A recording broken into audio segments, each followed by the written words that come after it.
Good evening, everyone. Greetings. I hope everyone is feeling very good this evening. We're having a few technical hitches. Not everyone can log in right now. So at the moment, we've got Ella, Ellie, and Quinton in the room. Hopefully, the others will be able to join us a little bit later. But today, as you know, we're talking about environmental sustainability, systemic racism, and mental health. If you guys are joining us for the second time, thanks very much. It was actually down to you guys suggesting that we talk about this extra topic, mental health, as to why we're doing that today. Don't forget, also, we've got the comment box below. So do drop in your comments and your opinions, and we will run through those as we go throughout this discussion this evening. Are you seeing me on? Okay, great. So we're going to start off with some introductions. So myself, I'm Valerie. I run a ethical fashion brand called Kitty Ferreira UK. It is an ethical fashion brand for women. Started on this journey, recognized that, you know, we've got a much deeper problem here, which is all to do with, as I see it, systemic racism. And if you had listened into our very first conversation last month, we concluded that actually the capitalist structure and capitalist system that we live in under needs systemic racism in order for it to fulfill itself and to thrive. And for that reason, we also came to the conclusion that we won't be not seeing racism within our communities, not within our lifetimes anyway. So off the back of that, I saw that there were very few Black designers and producers within this field, but I know that there are a lot of artisanal designers and production houses that are doing great things, and I needed to elevate them really. And so this is why I've set up a collective called Coco Collective, which is an Afro-diaspora-led organisation for the charities or organisations that are commercially led, offering training and trading, a better way to trade through ethical and sustainable business practices, and edifying the local community. And off the back of this, this live stream has come about. So we're hoping to do this every month. And yeah, do put your suggestions down on what we could be talking about next month. So I'm going to hand over the mic to Quinton. Would you like to introduce yourself? Evening, everyone. My name is Quinton Slowly, Director of Crying Sons, a limited organisation that's been running since 2007. I'm also the founder of the London Gang Exit, which was the first lower end witness protection program piloted in London. I have worked across the country training professionals, police, and NHS staff for the past 6 years. Yep, so that's me in a nutshell. If you want to find out any more, we could talk offline. But I came aboard to be a part of this discussion after seeing the first one. I was then invited to join this one, which I happily agreed to. And however I could help anyone after the session, please get in contact with me.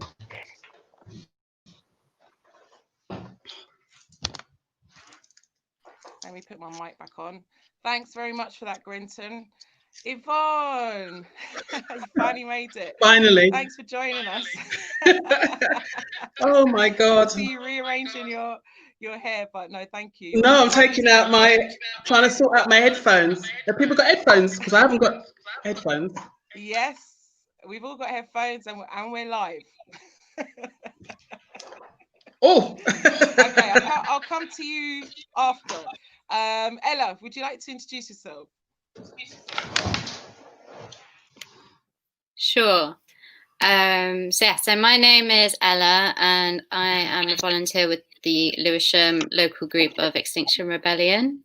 For those of you who don't know, Extinction Rebellion, or we say XR sometimes as well, we are a climate protest group that is trying to stop catastrophic climate change and social collapse, basically. And yeah, launched in the UK 2 years ago, and we organised nationally but locally as well.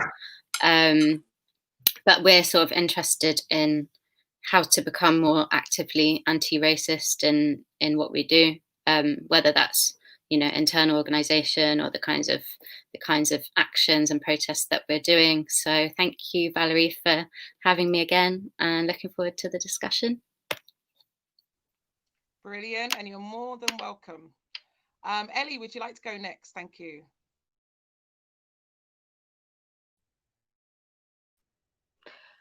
Greetings all. Thank you, Val, for inviting me again. I am here representing Vegan Food Guru, which is a plant-based business that promotes not just eating alkaline, but also permaculture, which is the eco-sustainability of growing and living off your own produce.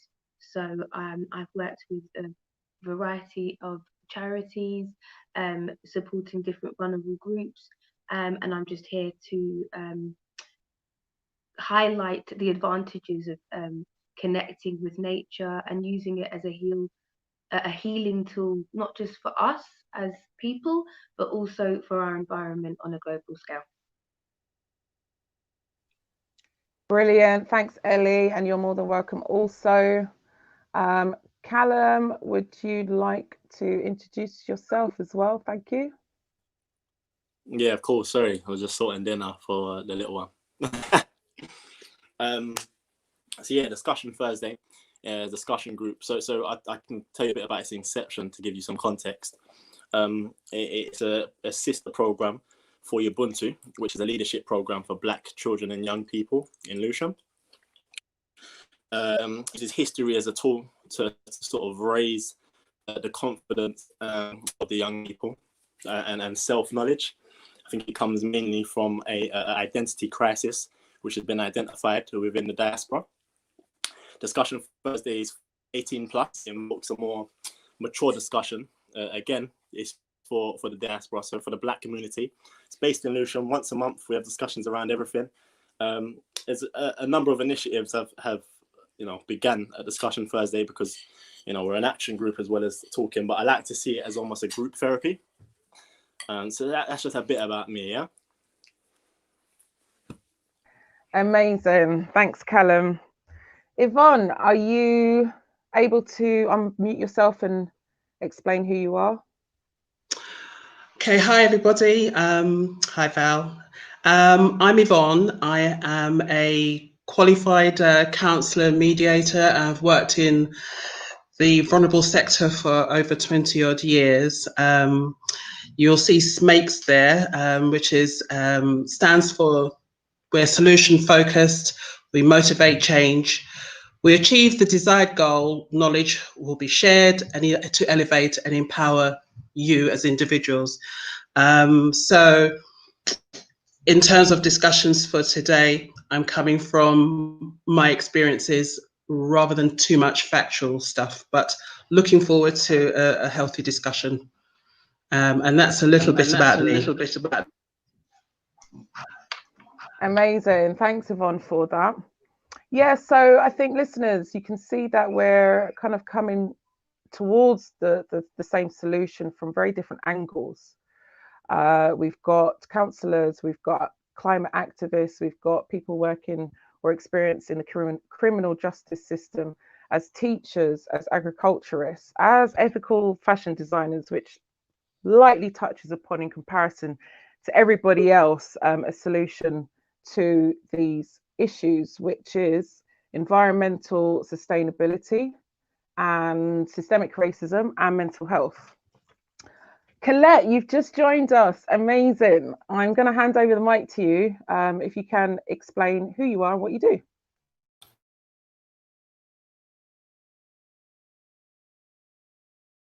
Don't forget to unmute yourself, please. Thank you. Hello, everyone. There's a famous saying, out of the frying pan and into the fire, or is it the other way around? Welcome, everyone. For those of you who don't know who I am, my name is Colette Hunter. I'm the founder of James Rosante Youth Support. This organization was founded six years ago when I lost James to knife crime here in London after moving here from Jamaica 5 years later. We talk about mental health to our young people, but oftentimes I wonder about mental health, you know, for families, for parents, for mothers, for grandmothers, aunties, uncles, and friends. Before I lost James, we spoke about knife crime in our home. And as a mother, I've seen from 11 years ago until now, so many deaths on our streets. And we spoke about the fact that there's no visuality. So normalized.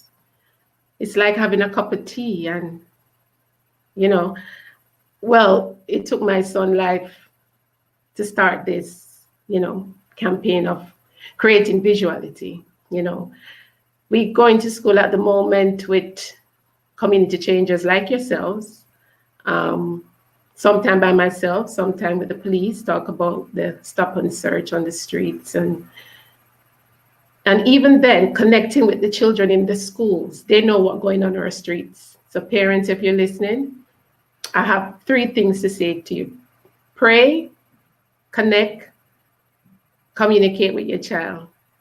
The questions that they ask me at these workshops: how is my emotion? How did I feel when I lost James? The most touching moment was speaking to a 8-year-old little girl. She came over with her teachers. Her teacher said she wants to meet with you personally. She asked if they called the boys, you know, that, you know, took James' life. And I said, yes, we did get justice. And she said to me, you know something, I lost my brother last year. And I said at that point, did they call the boys? And she said, yes. And I said, give me a high five. I had to just break that moment just to empower her, who she was, her bravery in coming up to have a conversation with me. We had several talks in our home. When the doorbell rings, if it's not a pair of shoes, it's a jacket. If it's not a jacket, it's a pair of jeans. I'm like, James, your shoes? Yes, Mom. My friend's going out and they want to look dapper. I'm like, okay. There reached a point where I knew I was on a journey. It's passion for individuals. You know, we're in the bus traveling, passing through Lawrence, South Catford, and the little football field where we used to go to watch his friend play. I would go along with them. He was crying. He said, Mom, my friends have nowhere else to go. They sold it, Mom. Well, that day I wrote, I cannot change the world, but I can change my attitude regarding this world. Not knowing that this was the day I was going to lose my son. Because of that very conversation, I felt his pain as a young boy, reaching out, coming home with story. He goes to the youth center at TNG. He was one of those young people that lobbied to get that youth center completed. He said, Mom, not because some of these boys do something bad and make them a bad person, you know, Mom. I wish they had a mom like you. Some of the things they do, but they're okay, you know, Mom. I want to take that one back to college. You wouldn't give me a name. How you know when someone is changing, Mom? And he would come up with so many stories till it reached a point that I realized that he was on this journey. I sat with him in his room. I pray a lot. My faith, my belief carried me through because I started to pray so much, read my Bible, and something just came to me to say, let me have a conversation with my son. Let me connect with him even more. And I said to him, I see your journey here. I'm going to lose you because of that love. He said to me, Mommy, I know you're right.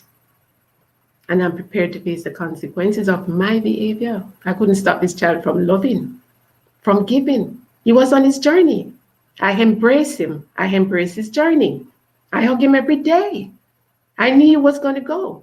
His brother asked me, just last year, Mom, remember when you came into my room, told me to turn the Xbox game off, and you said to me, James is on a journey and we can lose him anytime. I was hugging him every day. His girlfriend told James, she said to me, James said you're hugging him every day. You can't pass him without hugging him. And I said to my son, because I realize he's on a journey, and I can't explain why, but I just know it. Based on how he was, his spirit was so free. He connected with everyone in his community, the home. I'm walking with him to college, the man on the street who he wouldn't talk to, he stopped and talked to him. How are you today? I'm off to college, you know. The love that he had for so many helped me today to create visuality that we spoke about. Our conversation in our home led me to this moment. The day after his funeral, going through his books from Jamaica, because he loved to draw, which is why I have the poster competition every year ongoing for young people to get the colorful messages out so we can put them on the bus stops in every community, hopefully next to every school, to sensitize them. This is what's missing.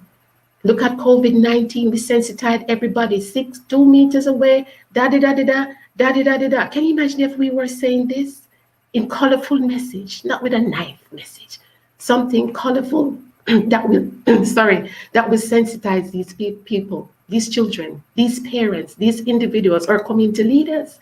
The day after my son's funeral, going through his books from Jamaica, the last 3 pages, he wrote in his own handwriting, 5 years later. I didn't know what that meant. When I turned the next page, it was a picture of the boy with the knife in the same hand that the witness described. He did this in his character, you know, the Goku, the young kids, when I mentioned them, know, oh yes, Goku, we know the Dragon Ball Z. This was the character he used. And he also smeared the knife, he wrote blood under the knife with drops of blood coming from the knife, like he wanted me to know.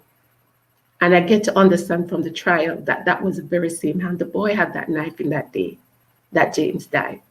He drew in the crowd, the group. He went into that crowd to save that boy. Anyone could have done what James did. It wasn't his fight. That boy was already stabbed 3 times. James decided to go in and save him. He did. To challenge the other boys, they ran. The one that remained, James was at him with the knife. Switched the knife, and James was stabbed in the heart straight away within minutes. By the time I walked down to the spot, before they said anything to me, I said to my other son, James is gone. And the vision, the dream, his vision to me, the first dream, there was a group of boys around the table, all black boys, different shades of black, light skin, dark skin, and there was a superior being at that table. And James was talking about his journey down here. I've gotten so many amazing dreams that for me, if I didn't pray, connect with my faith, I would not be here talking to you about the power of visuality. I've managed to create daisy pins. Yeah. If you've been to Sainsbury, Dog Kennel Hill, Sainsbury Lee Green, you can get a daisy pin. Wear a daisy pin. Talk to someone about knife crime. Talk to someone about mental health. We go for walks in our community, dancing flowers together, the environment, just connecting with the environment alone can connect you to who you are as an individual. That vision of my son drawing comfort me. That helped me for where I am today, because that said to me, what if my mother didn't bring that book? I just said to her, bring some books so I can get some pictures. What if that book was destroyed? He drew this when he was about 11 years old. And we find it the day after his funeral in his own writing, 5 years later. That's when I lost him in London, 5 years later after coming here. And he drew his own death. That gave me faith in believing that with visuality, we can't be everywhere. The police can't be everywhere, but we as a community, we can own this. This is in our hands to embrace each other mental capacity to go through life. We all want grandkids here. We probably have kids here too. The most powerful thing is when a child can come up to me at my workshop and say, thank you for coming here. How did you manage to come here to speak to us today? I'll never forget this little boy. I said to him, because James was special, just as how you are. I can talk about this all night because there's so many things that I would love to share with you, but we have a panel of powerful people here who want to empower you, your journey, your vision as well. For me, I keep writing, publish my first book. My first book was just about our conversation at home. That's all it was. And it's anyone can read it from, as long as you can read whatever age that child is. You can have one of my book and just turn a page, read something empowering, and just believe that mom, dad, friends, siblings, you're not alone. And we need to remember the witnesses, these young people that witness these acts. We have to tap into their mental well-being. We have to reach them as best as we can as well. The boy that James saved, he said, Dad. He said, Dad, now. He has a 4-year-old. At least 2 of the, witnesses that was there, they're parent now. But they have a legacy to carry on. They have a legacy of hope. They have a legacy knowing that even though I was living in a park and James was the only one I could talk with, I meet all these people, young, old, that he had created a family for me in the UK. I don't have any family here. James has managed to create you, and all of you. For the past 6 years, we connect twice a year at TNG. And I'm looking forward for next year where we all can get back together and let our children know the power of looking after each other and the power of controlling their emotions, the strength in walking away, knowing that you're a winner when you walk away. I'm going to shut up now.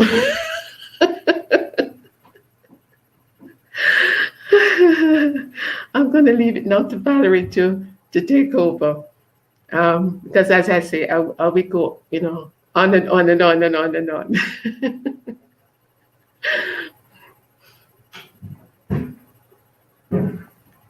Hi, Colette. I think Valerie's finished. We lost her. Well, somebody can pop in. I think we should then. I think we should talk about consequences of carrying knives. Yeah.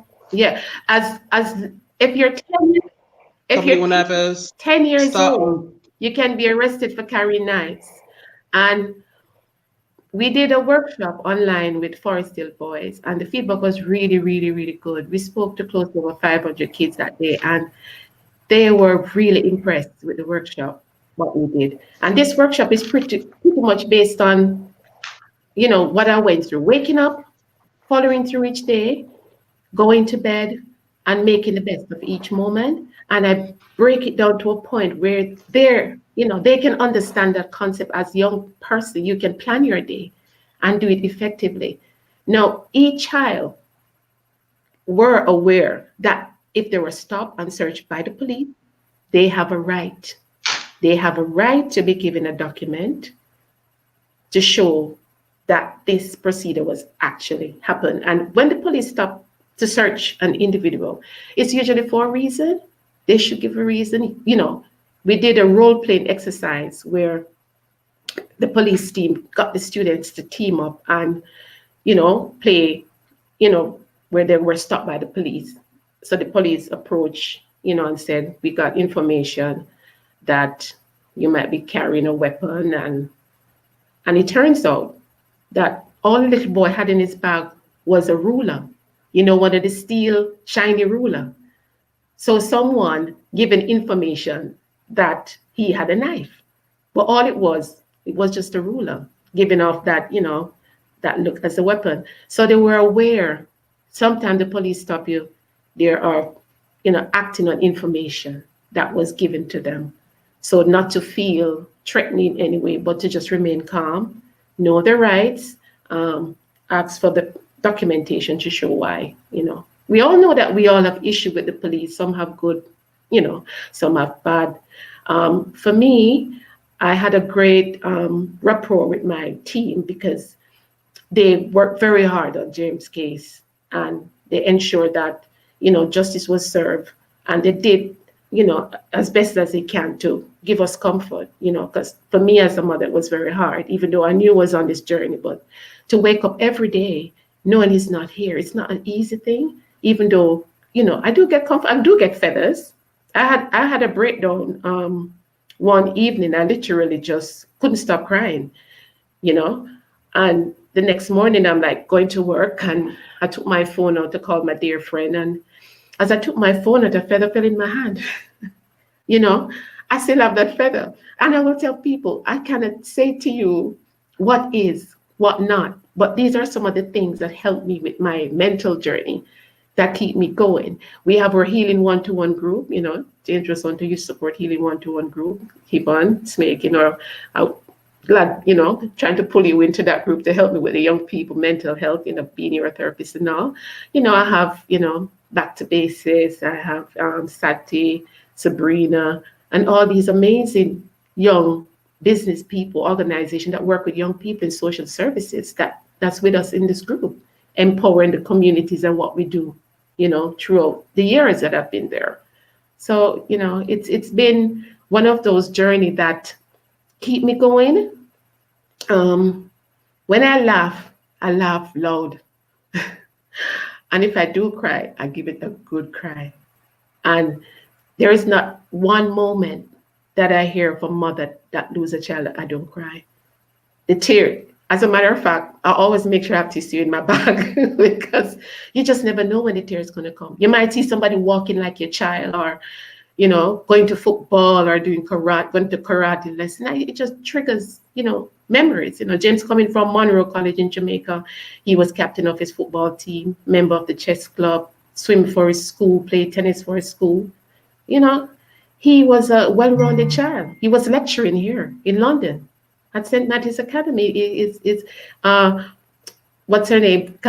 Audrey from Cardiff University. Everybody at Cardiff know James, the boy who helped me with my maths. He stayed back in school, tutor her until she understood, you know. So it's an amazing journey out there for parents who have children, that invest in their children, that want the best for their children. And we just can't give up, not with what's happening around here. We have to get visuality out there. We have to talk to these kids. They want to hear from us. Trust me, they want to hear from us. But Valerie's still not in. There's someone has put something. Someone that's here. Oh, sorry, no, it's Tegan. Yeah. So maybe we could talk about the impact on the Black community, the impact of anxiety on the Black community and displacement, peer pressure and a sense of belonging. So that's what something said out there. Someone said. I wanted to ask as well, since we're talking about stop and search, what do you guys think the impact of stop and search is on people's mental health? Some feel it's stereotyping. I've heard that they feel like it's mostly Black kids get stopped. But the workshop that I did, the police actually tried to filter through to the kids is that usually they do it based on information. I remember when I first got stopped and searched, and I was probably like 13, and I remember as a child I wanted to be either I wanted to be a bus driver for some reason. I wanted to be a fireman or a police officer. That's what I wanted to be as a child. I got stopped and searched at 13, and I think I was even like wearing like a school uniform or something, and it brought up so much disdain for the police as a child that then like any interaction from that point forward was negative, because I didn't feel like they had reasonable cause to stop me. And I've had loads of negative experiences with the police, some positive, the majority of them negative, even as an adult. and I feel like the impact it had on me, I don't really like talking, like giving it a case study per se. The impact it had on me, it made me feel small. I remember them stopping me, and people like aunties that would usually say hello to me, looking at me like what's he done? Like, auntie, man, look how, like, what, no one's gonna help me. And I felt very isolated and alone, because even though it was on a busy high street, I felt like I was alone in this. And it built up a lot of resentment for the police and authority as a child. I've heard similar things from the young people that I've worked with, that when they get stopped by the police, whether it be a simple talk where they talk to them, or they putting their hands down their trousers and feeling around for XYZ, it's a very similar experience I've heard from most of the people that I've worked with. It makes them feel very small. And above all, it builds up a disdain for authority. But I just wanted to know if you guys have any other experiences of where people have said, you know what, I feel like stop and search needs to happen more, blah blah blah. Otherwise, I don't believe stop and search should happen more. I think that there needs to be other tactics, and I feel like similar to drug abuse, serious violence in youth, or gang violence is a community issue. I feel like it's a social issue, and it can be fixed that way. But you just need to bring in the right professionals. So I don't believe in more stop and search, but I know that some people do.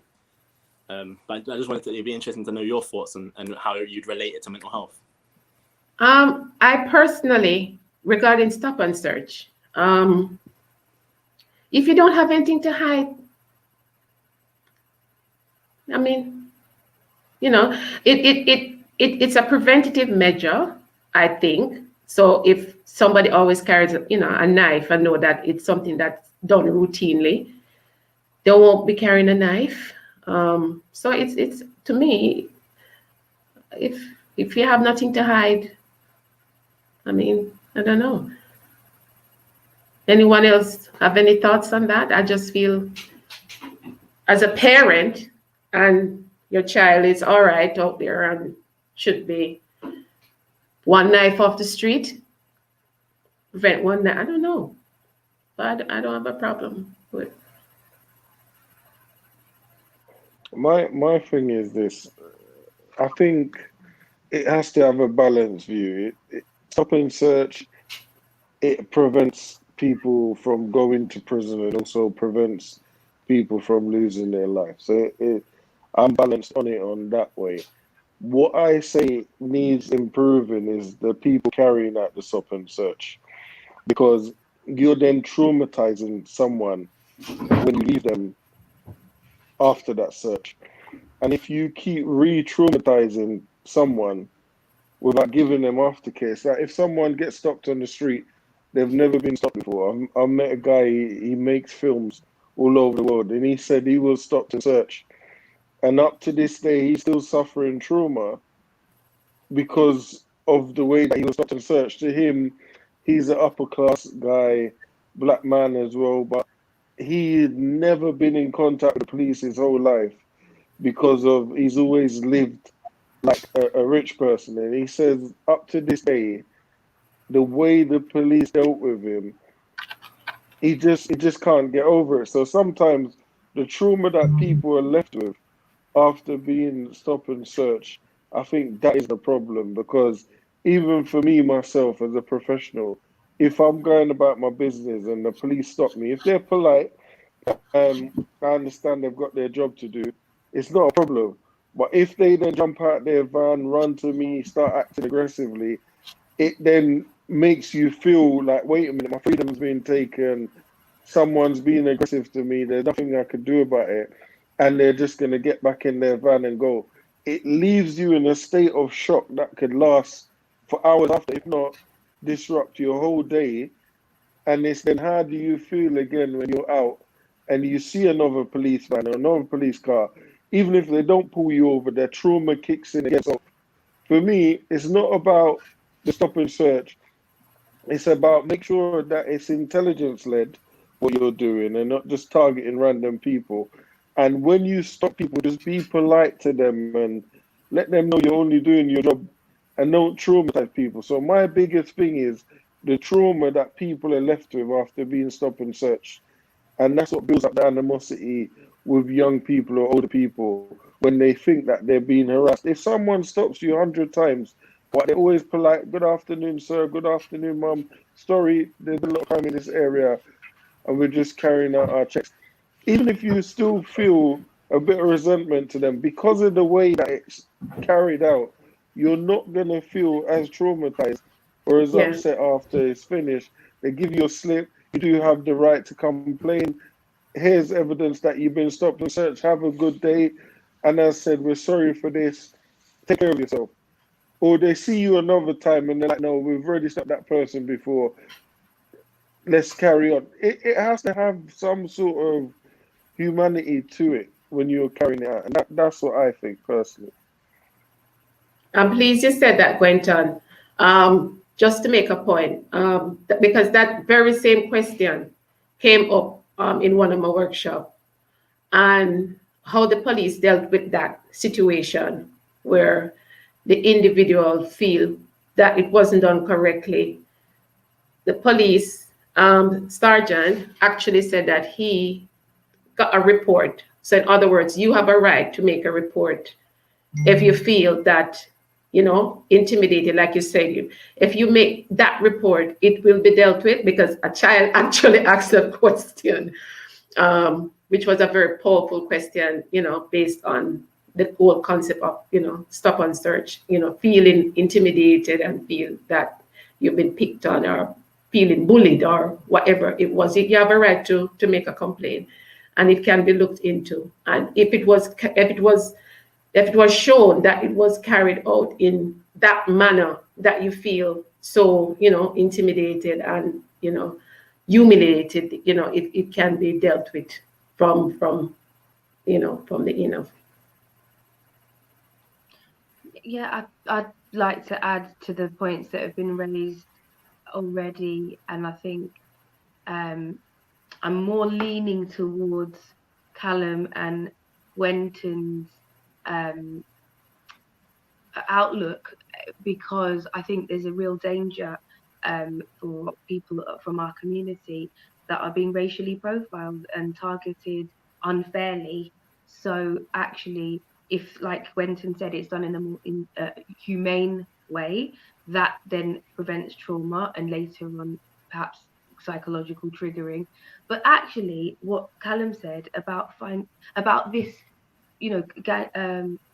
gang crime, knife crime, it's actually like you said, Callum, it is. I think it should be approached from the community perspective, because if we all have a part to play to empower parents, young people, people of the public, then we're carrying the load together, and then actually that offers a different means or strategy in which to tackle this issue. I'm not sure how we would do that, but I know one of my sisterins is involved in the Lambeth Parents Patrol, which is an initiative put on by Lee Jasper, and it basically safeguards young people travelling to and from school, and the parents patrol on the street. They're also in collaboration with some shops and train stations. So people in the public are all actively acting as a signpost for a young person who possibly might be targeted for gun, knife, gang, drug crime. And it, like Callum says, it kind of spreads it spreads the responsibility across different parts of the community. And I think, yeah, if we look at it as a joint solution orientated problem, then it becomes easier to find alternative ways to handle these issues. Yeah, I don't want to deduct from the conversation, because really it's about mental health. But the stop and search, the increase in stop and search is never correlated to a decrease in knife crime, which is why I'm sort of wholeheartedly against the concept. moving away from that onto mental health. I'm not sure. I know there was another comment. It doesn't look like Val's joining us again, but maybe we can look at some of the comments. Impact of anxiety on the Black community and displacement, peer pressure, a sense of belonging. How do we see the connection between the environment, mental health, and how can these affect on disadvantaged areas? Engagement of young people, profiling in school. Yeah, anything that I said that sparked something where people say, you know what, actually, that's a passion of mine. Well, the mental health side of things, I think, is kind of relevant because, like Quinton said, stop and search can trigger psychological issues. But bringing it away from the stop and search, mental health, depression, anxiety, it is something that I think is quite common in our society with what's going on with COVID, people having to be isolated. I, for one, have used my connection with nature to really help my own anxiety, actually. And I think that it's really important that we find ways to support each other, like this forum, for example, or other means of activities. I know everything's done on Zoom lately, but I just think mental health in our community is a stigmatized topic that we should feel more comfortable about talking about it and sharing experiences with each other. Yeah, I totally agree. I think any sort of community initiative should come from the position of looking at people's mental health. I said before that I do feel like people in the diaspora, by and large, are operating from a place of anxiety. Generally, I'd have these discussions in a more particular circle, which with the community. But I make no bones about it. I feel like we operate from a place of anxiety. I remember, I hate just doing loads of examples of myself, but this that proper rang true to me. I remember doing something in the town hall one time, and there was a 16-year-old talking, and she said something like, this only a few years ago, she said something like, oh, my friend got killed. She was 16. Her friend got killed when she was 15. He was 15. My friend got killed. How am I supposed to focus on my GCSEs? This is probably like 12 years after I was in that town hall saying the exact same thing. And I said to her, you know, what do you think needs to change? Because I think it's very true. You know, by the same breath of saying that stop and search impacts on mental health, when you got your friend that's killed and you're 14 or 15 or 16, that's a massive impact. Like, your whole perception of the world changes. Do you know what I mean? I remember being 19, I couldn't count on 5 hands how many friends that had been killed. And that was 19. And even 19, you're a child, you're young at 19. You don't know nothing about that. And so these were, sorry, Callum, these were friends from what form of, what killed them? All kinds of backgrounds from, you know, whether it be gang, but not all of them, you know. In fact, I would say the majority of them weren't involved in anything like that. They were just being children. You know, they were literally just being children. But I just thought that the microculture that they were a part of is a very violent one. Yeah. So that's why it played out in that way. But I don't think, like, you know, fights are not exclusive to a Black community. It's not exclusive to a poor community. It happens all over. It's just that the sort of extreme violent side comes more in particular microcultures. You know the most shocking thing. One of the most shocking experiences I've had is when I had to sit with an 8-year-old child who, on more than one occasion, carried knife to school. 8 years old. Oh, hi, Valerie. You're back. We've been running your show. So sorry. No, I've been hearing it through someone else's phone. Brilliant conversation. I do want to, I think I'm like 5, maybe 10 seconds behind you, what I was listening to, but sorry, can you just turn down your volume? So I want to bring it back to the education sector.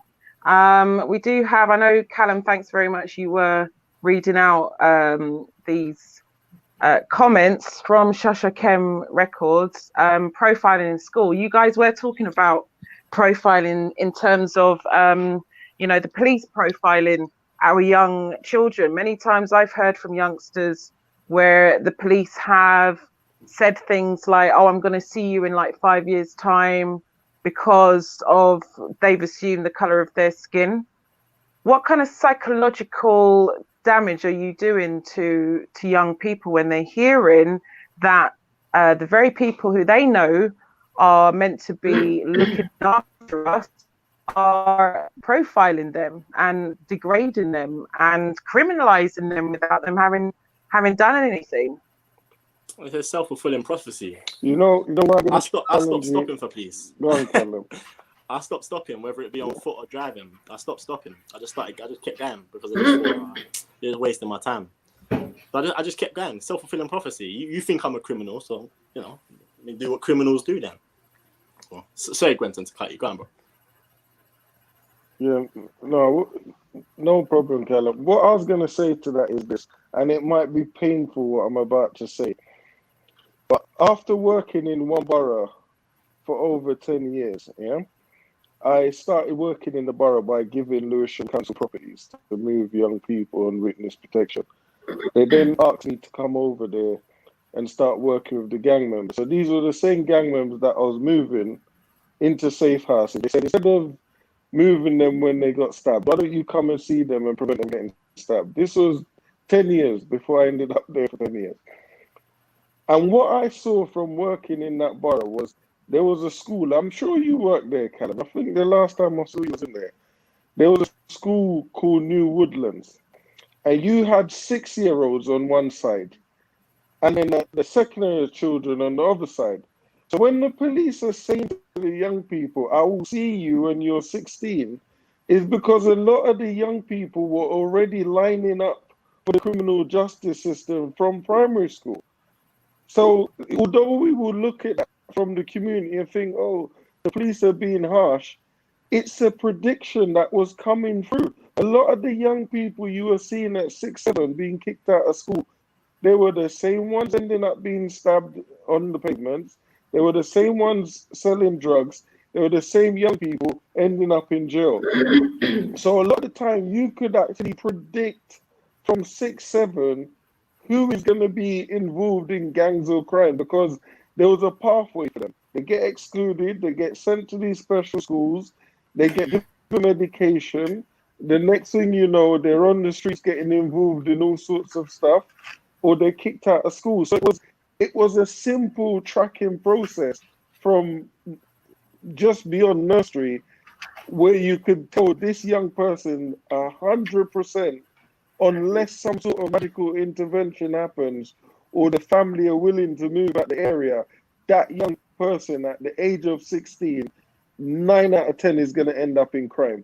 And when you can see that with a whole cohort of young people, it becomes predictable who's going to end up where. And I was seeing that for 10 years, to the point where I was going into school, and Callum's a witness, and trying to stop the young people from ending up on the other side of the track. So sometimes as lay people in the community, we will think that professionals or the police are being evil, or they're saying things, but a lot of the time they're saying what they actually see playing out in front of their face. So sometimes you can predict some young people that are going to end up in the criminal justice system from below 10. And it's sad to say, but that's true.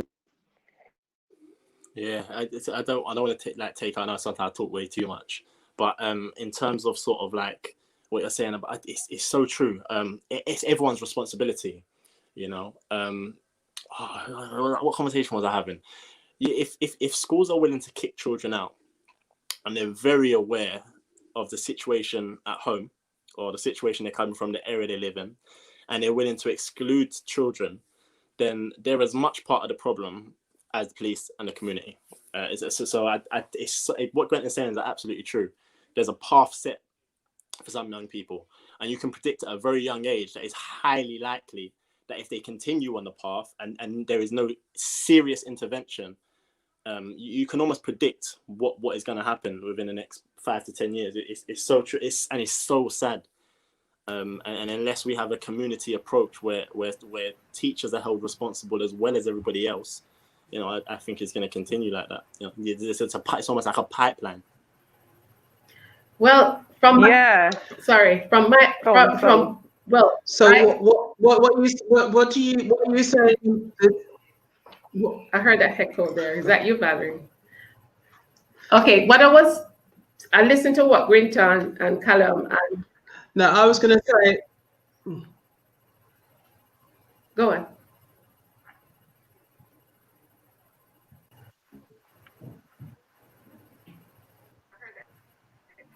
Colette, do you Okay, right. speak? Okay, I thought Barbara was going to. Just going to ask, in terms of serious.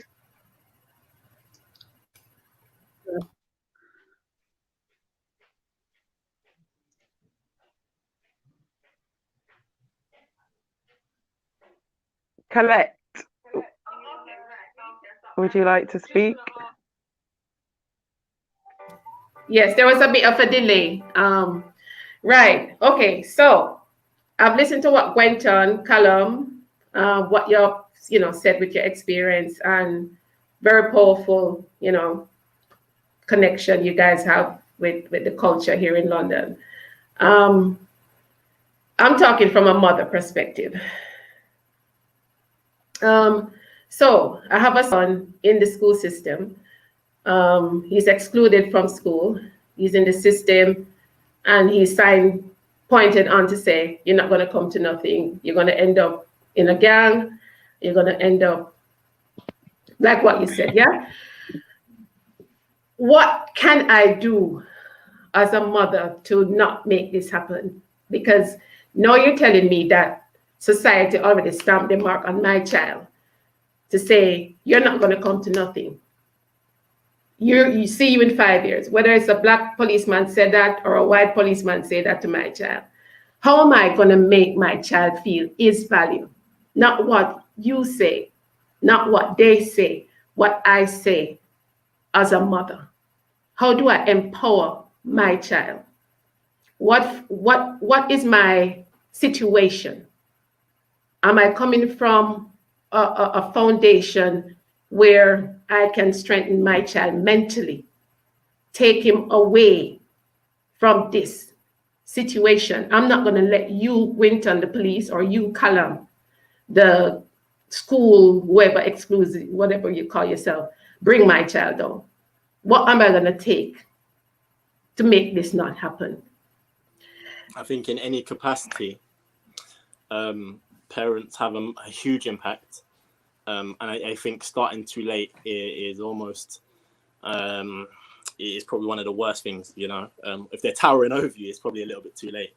If they're quite young, I don't think there's anything specific, but I would say things like there's some parents who their child is as young as 15, bringing new trainers in the house, bringing new coats in the house. And I think it's more about getting people involved that they know have that authority over that child if they feel like they don't. And really making them see. I think a lot of the time we're very laid back as parents and a little bit too laid back. And I don't think we have the privilege that maybe some other communities do. Like I said, our microculture at times as youth is very violent, especially in inner city London. So I don't feel like we have the privilege to sort of sit back and say, they're going to learn and stuff like that. Yes, they may learn, but it may be a little bit too late, unfortunately. So it's really hard to prescribe anything very specific, But I think that the best approach is being as active as possible. In my opinion, what I've seen is just try to be as active as possible and try to know what your child's doing as much as possible. I don't think there's one set way that works for all. It's not one size fits all. The children are in school for a very large proportion of their life. So do you think that the schools should be doing more to mentally tap into these children's emotions? 100%. That very same school that you mentioned, Quinton, I did a workshop there last week. When I went there, I was told that I should be prepared for the student probably to walk out, to swear, to probably disengage from what I was saying, what I come to deliver to them. I'm not a perfect being, you know, but I do what I can do to connect with individuals on my journey. I did that workshop, Quinton, and at the end of that workshop, the headmistress, she was literally shocked because no one moved from the room. All my books that I brought, they took. Everybody picked the daisy pin, and the amount of questions that they asked about stop and search, about if the police treat me bad, if I was stop and search. We asked how many was stop and search. They got up, said I was stop and search. We asked how was the exercise. They said it went okay. We need to connect with our children. Mm-hmm. It's not easy. Nope. It's not easy. And I'm gonna read out a comment. I think one of the things as well, if I may, Miss Vixen X, thank you very much. It all starts in the home. The responsibility of education cannot solely lie in the hands of the system or society. We shape and mold our children. Do we? Do we shape and mold our children? There is how I really wanted to start this conversation before my Wi-Fi decided to do its own thing is to really look at society's mindset. So from our previous conversation, we spoke about the capitalist structure and how systemic racism is buried in the culture born out of imperialist and colonialist mindsets. Remember, we are raising children surrounded by this mindset. So there's of course a responsibility from the home to shape and mold our children with the love that we have, and hopefully we've been taught that and nurtured that from our own parents and from our own ancestors. But how much of it is down to the parents and how much of it is down to society?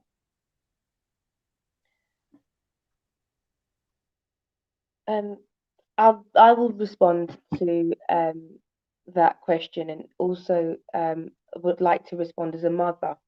So I have my son is going to be 14 tomorrow.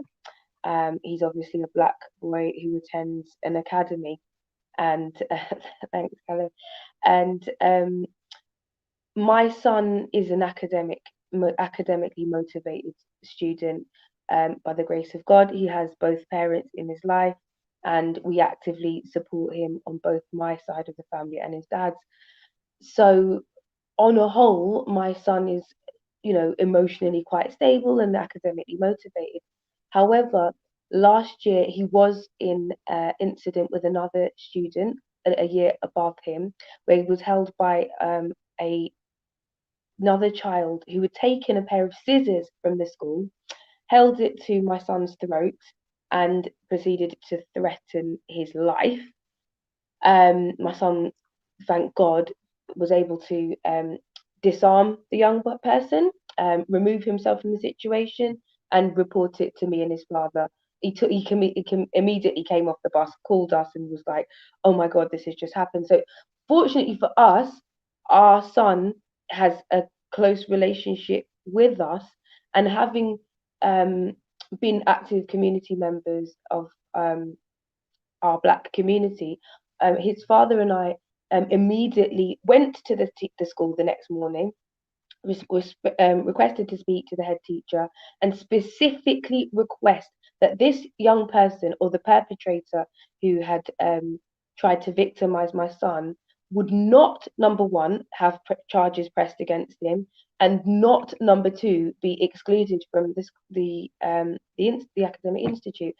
And the school did not support us with what I later found out from my own research was offering the young person a restorative justice order. I didn't know that this existed. Found out, him and my son's father, we both presented this as our expressed wishes for this young person, rather than pushing him into the hands of the systemically racist system that we know doesn't empower us, we asked to offer that young person support within our community contacts, and we were declined.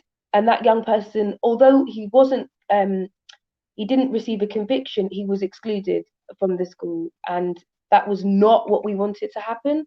Now, yes, I do think it's definitely, without a doubt, being a mother, it's definitely the parents' role to mold and shape the young people with values and you know, core values and principles of how you want to love yourself and how you want to love others. But I also think if we are having to be restricted by the system, then it does take two to tango. So, you know, if I had perhaps in contact with Ubuntu, I would have been able to, like you said, Callum, get that support to go above the decision of the school and find a way to contact that young person's parents, get the young person support, which is what we wanted. We didn't want to create a perpetual cycle of stereotyping for that young person who unfortunately has now missed opportunities in the education system. So I think it's a bit of both. I think we need to have strong parents, but we also need to have community services that empower the parents to be able to empower their young people, because sometimes we don't know how to as parents. And then the last point I'd like to make is, in addition to now my son having external mentors supporting my son, I also have another young person, you know, Josh, Callum, got to bring him up, who is a prominent political figure in our borough of Lewisham, but he's also a young black male in the education system. So imagine it's another young person that's having to empower me and my son's dad on how to navigate the education system, because, like I said, the school wasn't showing us a way to empower the perpetrator of our son. And actually, it was coming to a point where they were now starting to victimize my son. So by the grace of the Most High, I have the support in place. My son has the support in place. And it is, you know, it is through our community, like Callum said, that we are able to share the load of these systemically racist issues, actually. Yeah, perfect point. Because the comment before that, Shasha Kem Records, profiling in school. Now, I did speak to that 13-year-old who gave me an account of how her and her peers are feeling profiled in their school. And she can see a pattern of behavior kind of emerging out of this, where, you know, if a teacher has accused you of something and then they've basically said, no, that's not what I was doing, it would come across as aggressive in some shape or another. How much does our culture play into this? I mean, obviously, I wasn't there to, you know, to witness these things, but the premise is coming from a place of, my culture seems to offend you, or the way that I speak seems to offend you, and therefore you're going to put me into a bracket of being, you know, a naughty person in inverted commas. You know, how much of that is playing into the psyche of our communities from young?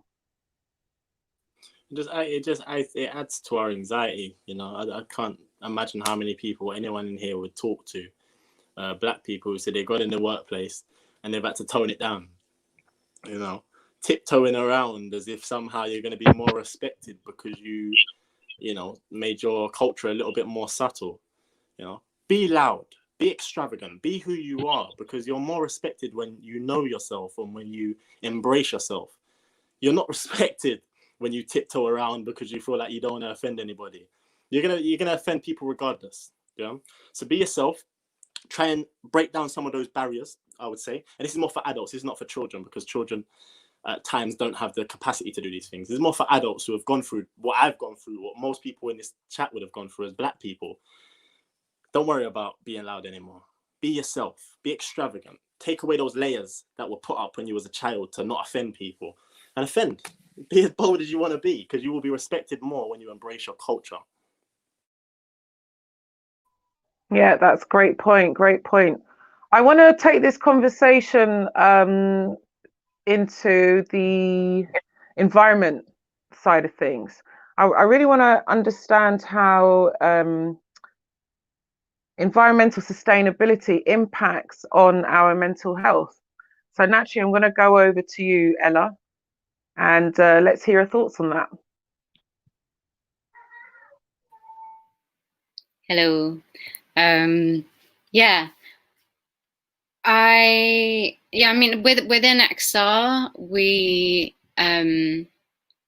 try and focus quite a lot on that. It's kind of how, like, the emotional impacts of sort of knowing that we're heading towards climate change that's going to leave us with, you know, a very insecure world where our food supply is insecure, where there's more and more migration, where there's war, conflict, etc. I think that all has an associated mental health impact, whether it's anxiety or depression. There's new terms for it, like eco-anxiety or ecological grief.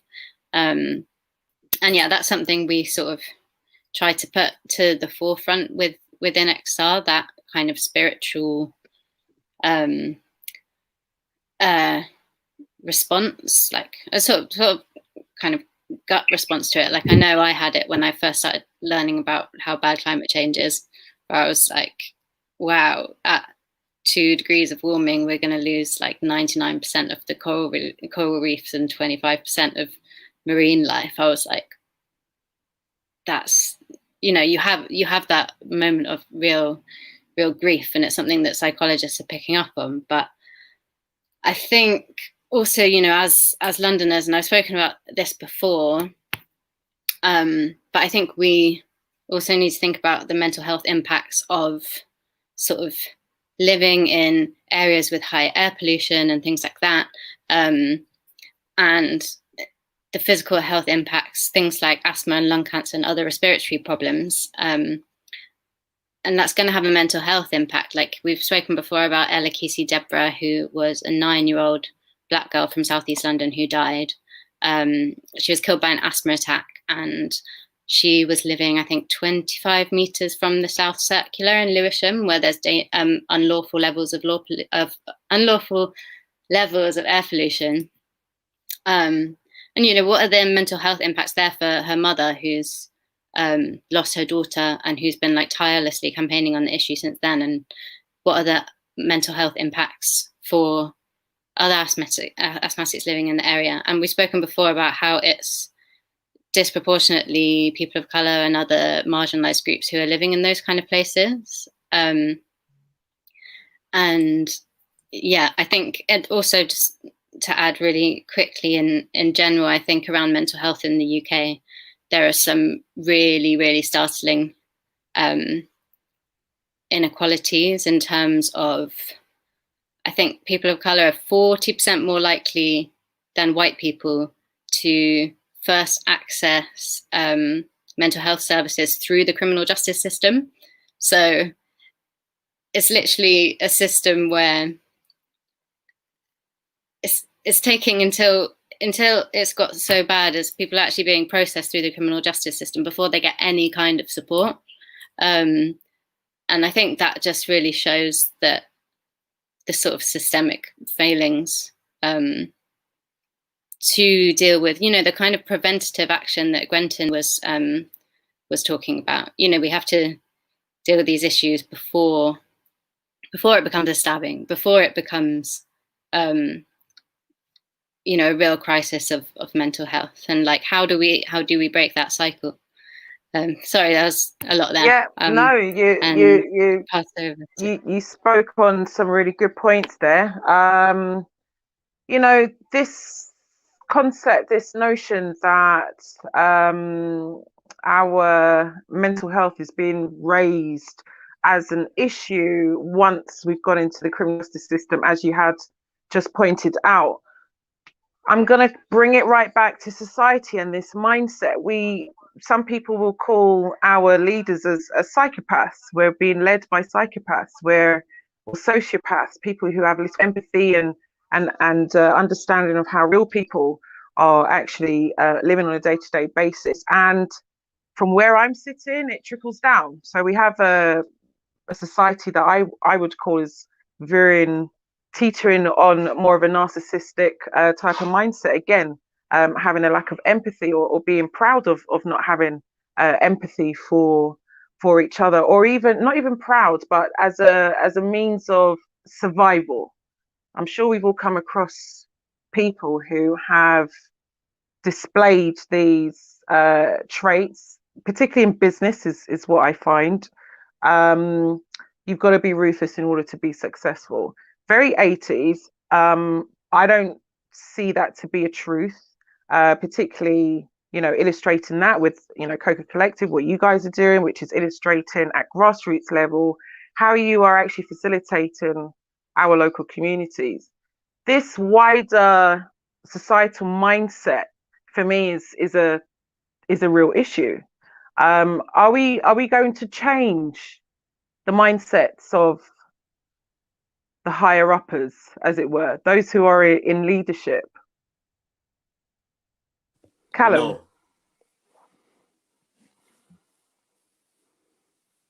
No. Why do you believe that? Yeah, that's it. Yes, no, please. I don't think we will.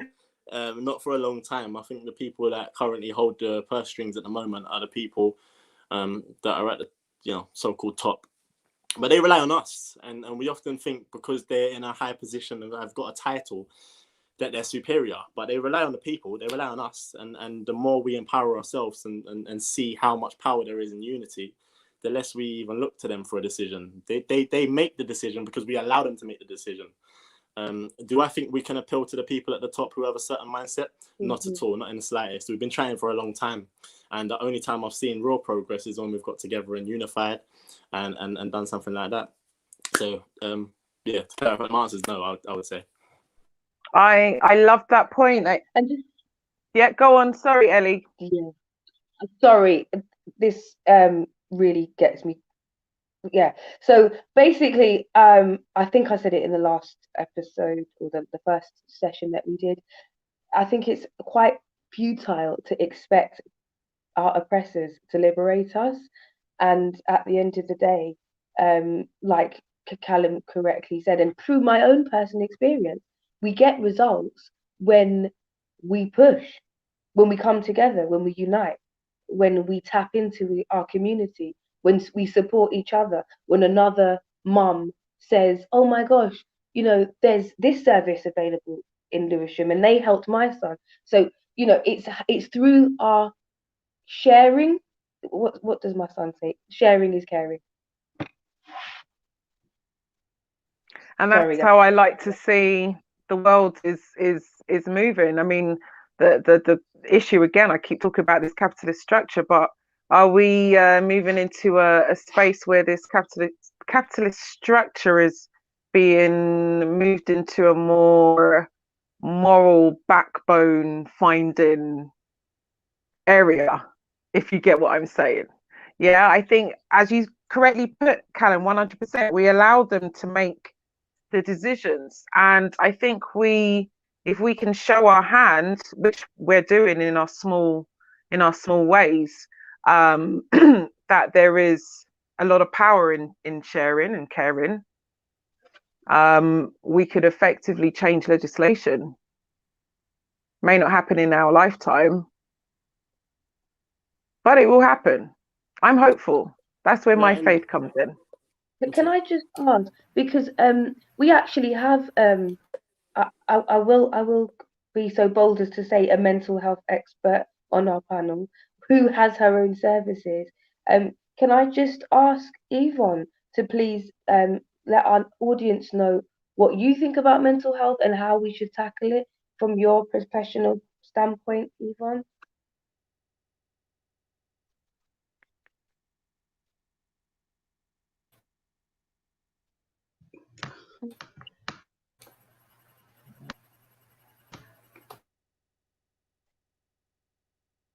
Can you?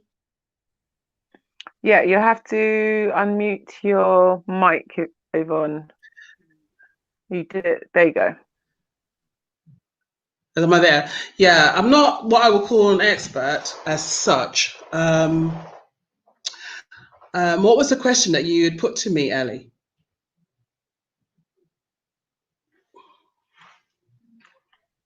Oh, okay. So I guess because after reading your profile, you've had experience in counselling and tackling mental health, particularly within our community. I just wanted to hear your professional opinion on mental health as a whole and some strategies that your organisation can offer our community solutions. Okay, so I've been listening to everything said with regards to. I'll go back as to go talk about schools, and I've heard what everybody's had to say, but there was a thing around preschools. A lot of mental health stuff I did say this before, within the home and at school. And my daughter at the moment is working in a private school, and she talks about what the children display straight away when they're in the school. And you're talking about 3-year-olds, 4-year-olds. They're not, big children. And a lot of what they do is, some of it is beginning to be like learnt behaviour in terms of the stuff that their parents do see, talk about, and what have you. And what I tend to see is that the kids, in terms of racism and all the rest of it, their kids pick up a lot of things from preschool, and then they bring this through their lives. I remember when, Quinton said that at the end of the day, you can see, you worked in an area for 10 years and you saw a lot of young people where it was already decided that they were going to go down the wrong path.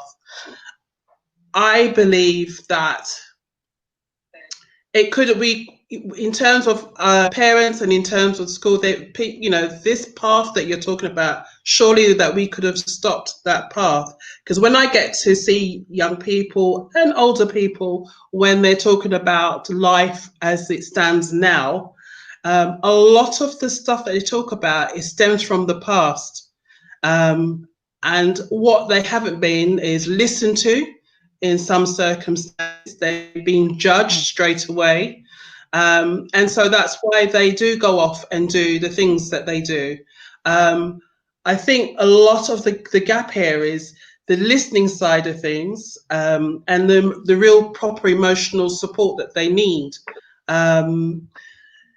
That's what I get told, and that's what I tend to work with. So if things are not happy for them because of abuse or drug misuse or what have you, and no one's tried to help and support them right at the very beginning, then obviously things are going to escalate and they're going to get into whatever they're going to get into. Do you know what I mean?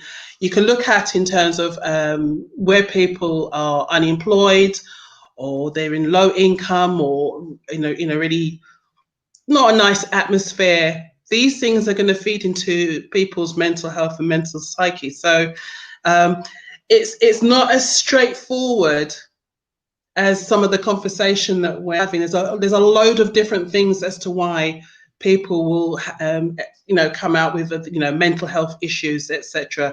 And a lot of it, I said this before, a lot of it stems from within the home, and then the rest of it stems from within the schools. And if you've got teachers that are, what's the word I want to use? Judgmental. You've got teachers that are judgmental about kids in the first place because they haven't dealt with their own stuff, then they're going to put these things on your children or on our children. So we know there's in terms of the clients that I see, I have substance misuse clients, I have criminal justice team clients, and I have just mainstream young people just want somebody to just sit there, listen to whatever is going on in their lives, and to try and steer them in the right way. Some of the young people haven't even got real support in the home. You know what I mean? So they depend on people like myself to sit and have some time with them and to give them, explore choices of where they can take themselves. And if they've been in the criminal justice system, and I speak to them, it's about, well, they've done what they've done. However, how can we turn things around? And these are things you need to start with in terms of breaking songs, what have you. If you're giving a person the same old message, then eventually they're going to just go off and do whatever it is that so if it's negative messages you're being given, then they're going to go off and be negative because that's the expectation that people have of them. However, if there's somebody there that's sort of saying, okay, you've had a bit of a hard time, you've done this, you've done that, you're sitting in front of me because you're wanting something different, then that's the sort of thing that I can work with. Do you know what I mean? But it takes, as you said, the community to do their bit as well. And I think part of the solution-ish thing for me is we need to look at more funding, I suppose, in the community and look at the health programs that we have out there in the community. We need to train clinicians like myself to be, well, not myself, but we need to train some clinicians to not be so anti-racist and to recognize their own bias and their own discrimination in themselves and in the system, and that they can work and actively work against those factors. Mental health providers organisations need to understand what mental well-being and illnesses look like to individuals from different ethnicities and cultures. So it's a lot of things that you got to take on board. You know, it's not an easy thing to deal with, and I suppose if you're going to have people in the system, working in our organisations, you need to have people that mirror our community in the right places to be able to talk to our people. So, I mean, that's as much as I can say at this stage without hogging the thing anymore. But there's a lot more to be done. There's a lot more to be said. And in terms of mental health, I don't think it's going to get any better with this virus that we're going and dealing with at the moment. That's going to play a lot into a lot of people's minds.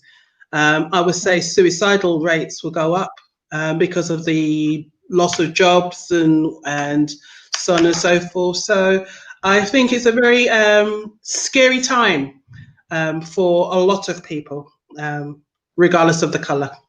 Yeah.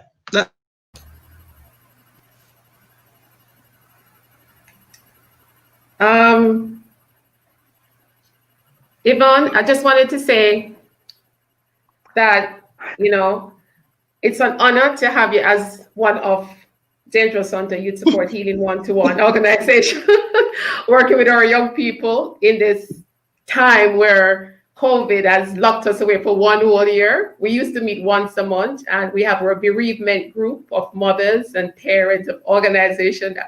And I just want to say to you, Yvonne, thank you for being a part of James Rosante Youth Support, as well as Hope Collective, for and just to tap in a little bit to what Ella mentioned earlier about the environment.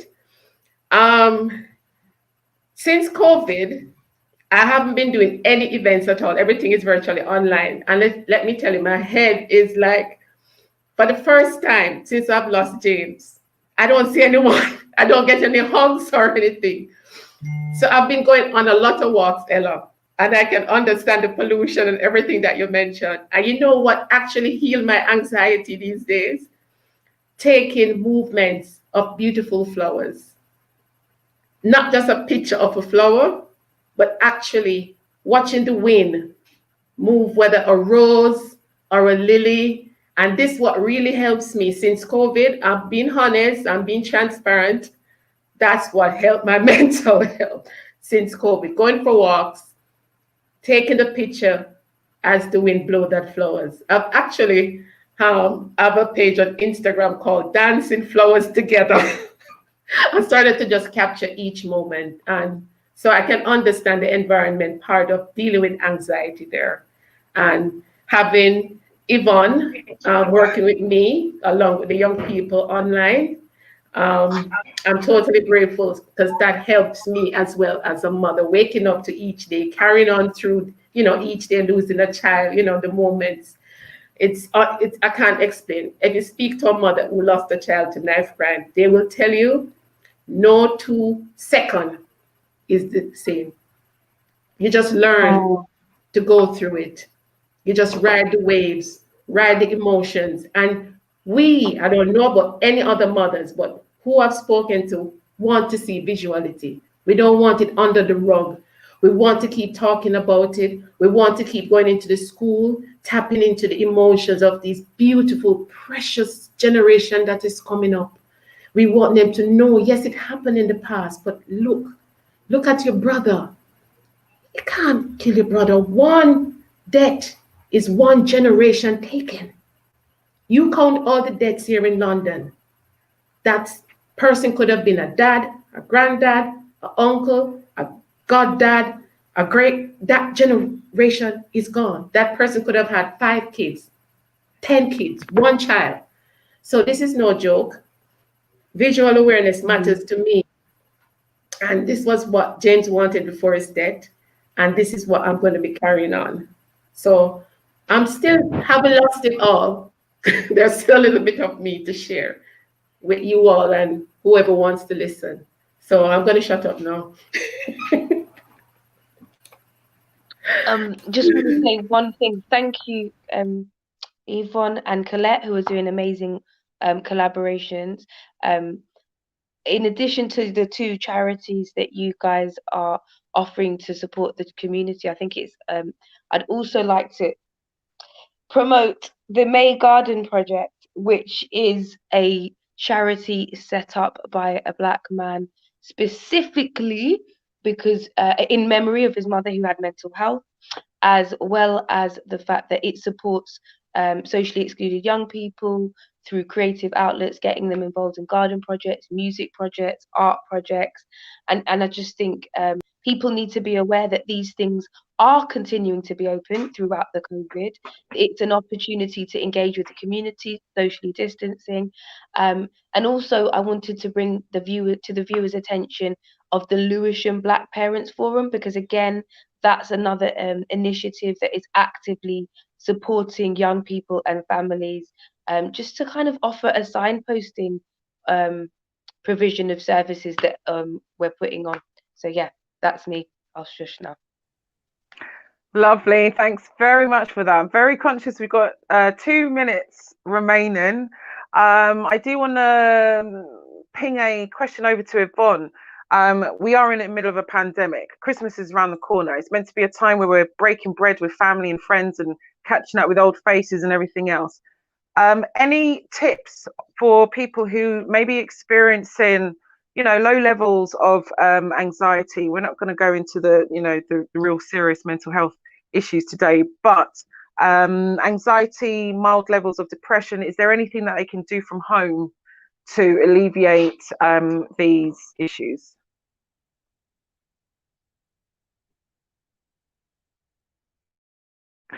Your mic is mute. Is it up? Can you hear me now? Yeah. Can you? From home, it's very difficult. If there's no one, if there's family there, then it's about just talking, and mainly talking and just being. Do you know what I mean?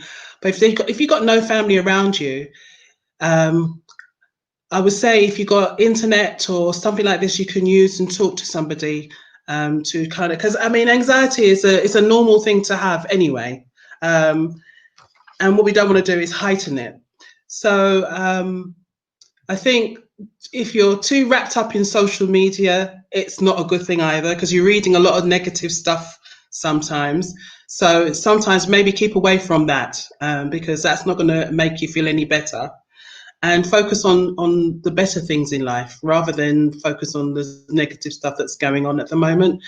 Because as I said, it's you don't want to be bringing your anxiety any further up than it needs to be. There's enough stuff going on at the moment. Just look after yourself, pamper yourself, and just think that tomorrow's going to be okay. Do you know what I mean? I've lived today, and tomorrow's going to be fine. You know. And that's as much as you can do. It's your thought process that's going to help you get through each day. Brilliant. Any final thoughts, positive one-liners from each one of you before we leave? I'm going to follow on from what Yvonne has just said. Things that I do at home, I'm a woman of faith. So my way of sort of battering the negativity out there from my mind, or allowing it to fester in my mind, is by focusing on my God, and what my God means to me, which is love, clarity, and all that good stuff. Any positive thoughts from you guys? All right, for me, I think Sorry, guys, put your hands up, do please. For self, yeah. Hands up, hands up. All right. Quinton, So thank you. Do for self. We need to learn to do more for self. Stop blaming the government and everyone else, and also understand the difference between racism and classism, because there's a big difference.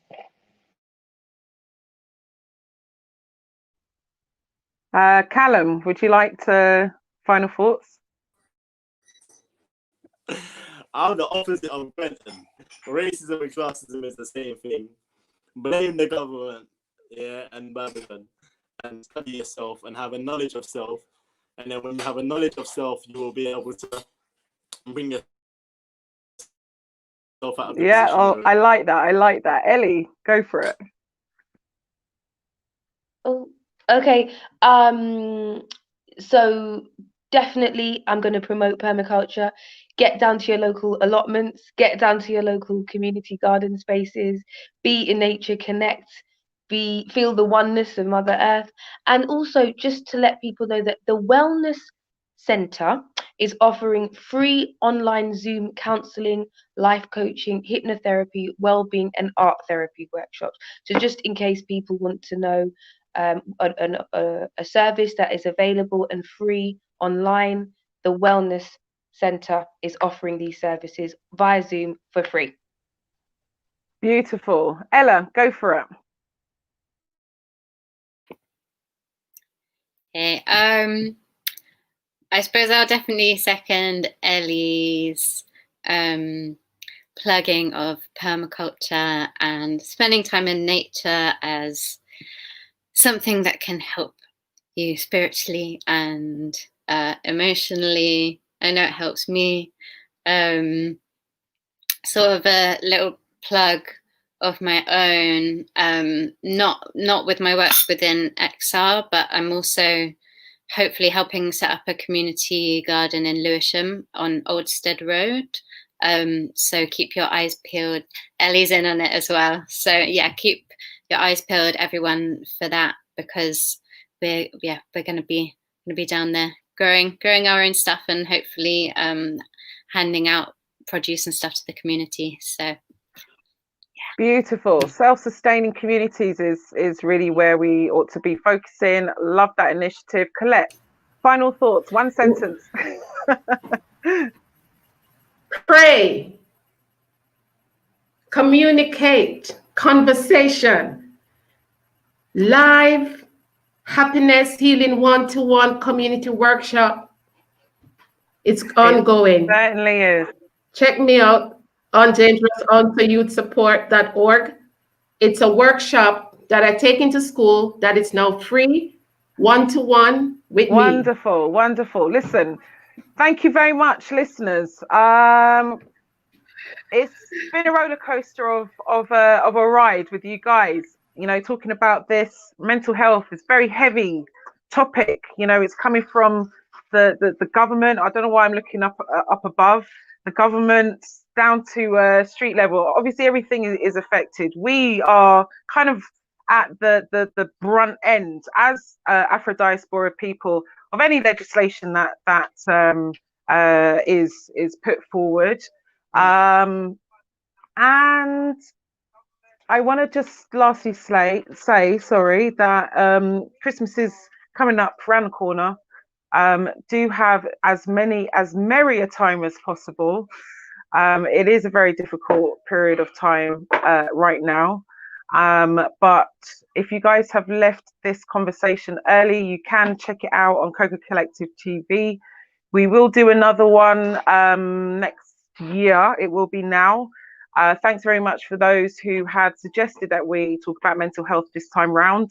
Any other suggestions, please do filter in. Thanks very much for your presence, panelists and listeners. Stay blessed. Good night. We will do another one.